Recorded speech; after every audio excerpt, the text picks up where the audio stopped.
ang pagbagsak at pag-angat. Sa isang maliit na bayan, may dalawang lalaki, si Darius at si Elias. Si Darius ay kilala sa kanyang kayamanan at galing. Ngunit kasama nito ang kanyang kayabangan. Madalas niyang ipakita na mas angat siya sa iba at minamaliit ang mga taong tingin niya'y mahihina. Samantala, si Elias ay tahimik at mapagkumbaba. Isa lamang siyang simpleng manggagawa pero laging handang tumulong at hindi nagmamataas kahit kailan. Isang araw, dumating ang isang matinding unos sa kanilang bayan.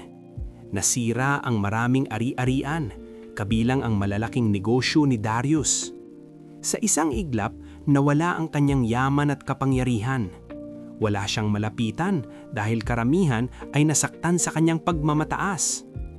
Samantala, si Elias, kahit kaunti lang ang meron, ay tumulong sa mga nangangailangan.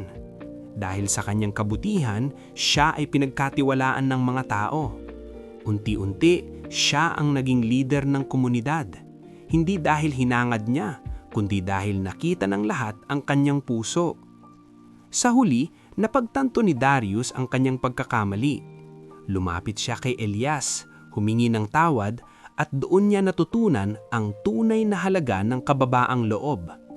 At sa paglipas ng panahon, ang dating mapagmataas ay natutong magpakumbaba, at ang dating mapagkumbaba ay itinaas at pinarangalan.